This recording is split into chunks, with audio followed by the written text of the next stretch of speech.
देखिए आज 21 अगस्त और भारत बंद के तत्वावधान में तमाम लोग बाहर निकले हुए हैं जो बहुजन साथी हैं और महिलाएं भी बढ़ चढ़कर इसमें योगदान कर रही हैं और अपनी भागीदारी निश्चित कर रही हैं। जी जी, क्या कहेंगे आज, जैसे कि आज भारत बंद है तो उसको लेकर आप क्या कहना चाहते हैं? ये जो भारत बंद जो किया है 21 अगस्त का, सभी देशवासियों से, सभी अम्बेडकरवादियों से, सभी लोगों से, जितने भी देश के लोग हैं सभी से हमारा अनुरोध है कि इस हक की लड़ाई में न्योते नहीं भेजे जाते। जिसके सीने में दर्द होता है वो अपने आप दौड़े चले आते हैं। ये हक अधिकार की लड़ाई केवल मेरी नहीं है, यहाँ खड़े हुए लोगों की नहीं है, हम सबकी लड़ाई है।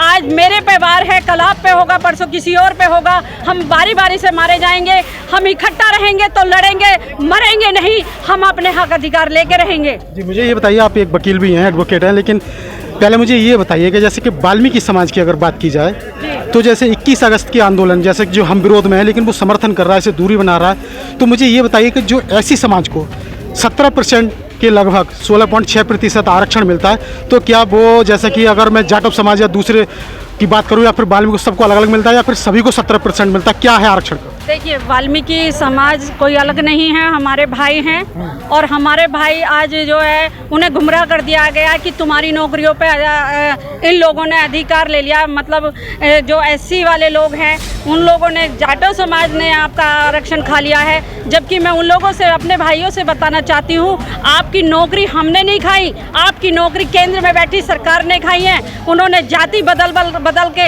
एससी का सर्टिफिकेट लेके हमारी नौकरी खाई है, आपकी नौकरी खाई है। अगर केंद्र सरकार आपको हमसे अलग 20% अगर आरक्षण ज़्यादा देती है, हम पक्ष में हैं, क्योंकि हमारे जो ऐसी वाल्मीकि समाज के भाई थे, जब अगर आप पुराना इतिहास देखेंगे तो वाल्मीकि जी के हाथ में कलम थी, तो क्यों उनके हाथ में 6 फुट की कलम दे दी गई आपने? क्यों आपने 6 इंच की कलम आपने उन्हें नहीं दी? आपने उन्हें बढ़ावा देने के लिए आपने जनरल कास्ट के लिए 10% का आपने आरक्षण अलग से बढ़ाया। क्यों नहीं आपने हमारे वाल्मीकि समाज के लिए स्कूल कॉलेज अलग से खोले गए? क्यों नहीं अलग से उन्हें कोटा दिया गया? आज हमारे भाइयों को आप हमसे लड़ाना चाहते हो तो मैं अपने भाइयों से कहना चाहती हूँ, ये हक की लड़ाई है। ये लोग जो NFS लेकर आए हैं, इसका मतलब है नॉट फॉर सुटेबल। कल वो, आज वो हमारे लिए ये कह रहे हैं नॉट फॉर सुटेबल, कल वो आपके भी लिए नॉट फॉर सुटेबल करेंगे और ये कह देंगे कि इस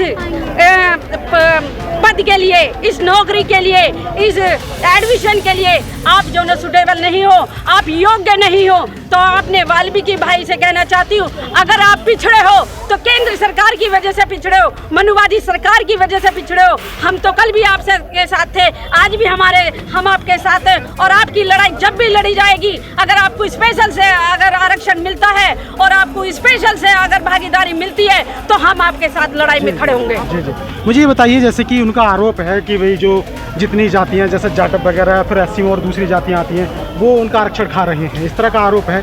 क्या वाल्मीकि समाज एससी में नहीं आता है, वो किसी दूसरी कैटेगरी? बिल्कुल, सारा जितना भी SC ST OBC का वो पूरा एक बहुजन समाज है, लेकिन उसको तोड़ने की कोशिश की जा रही है।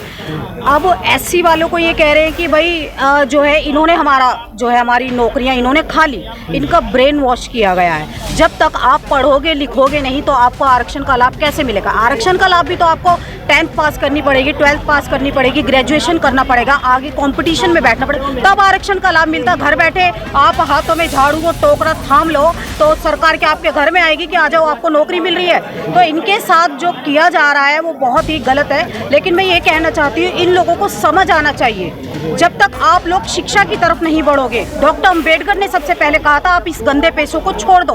एक बात और कहना चाहती हूँ, मिस्टर गांधी ने एक बात कही थी उस समय जब पूना पैक्ट का समय था कि अगर मेरा दूसरा जन्म होता है तो मैं वाल्मीकि समाज में लूंगा।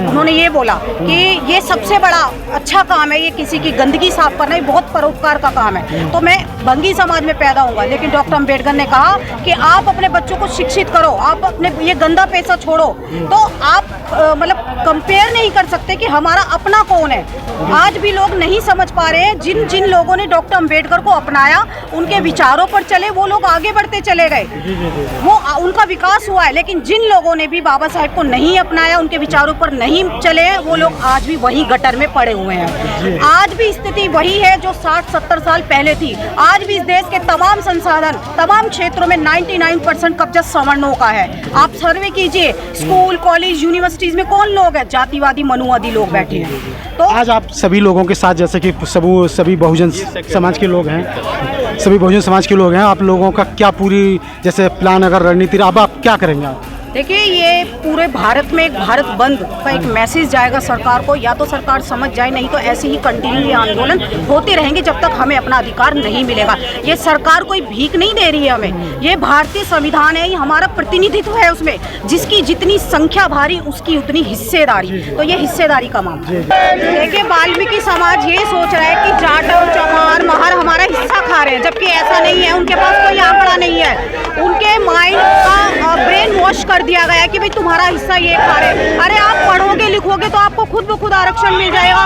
तो आप आंकड़े दिखाइए कि कितने जाटव, चमार, महारों ने आपका आरक्षण खाया। उनके पास कोई आंकड़ा नहीं है, सिर्फ हवा में बात करने से कुछ नहीं होता। पहले आप प्रूफ दिखाइए, जब आप पढ़ोगे लिखोगे तो आपको आरक्षण खुद ब खुद मिल जाएगा। अगर आप अपने बच्चों के हाथ में झाड़ू और टोकरा सुबह सुबह थमा दोगे तो वो बच्चे शिक्षा की ओर नहीं जाएंगे। किसी भी मनुवादी सरकार ने या किसी भी मनुवादी नेता ने ये नहीं कहा कि आप अपने बच्चों को स्कूल भेजिए, जबकि डॉक्टर अम्बेडकर ने सबसे पहले कहा था कि आप शिक्षित बनिए, आप अपने बच्चों को पढ़ाइए लिखाइए और ये गंदा पैसा छोड़ दीजिए।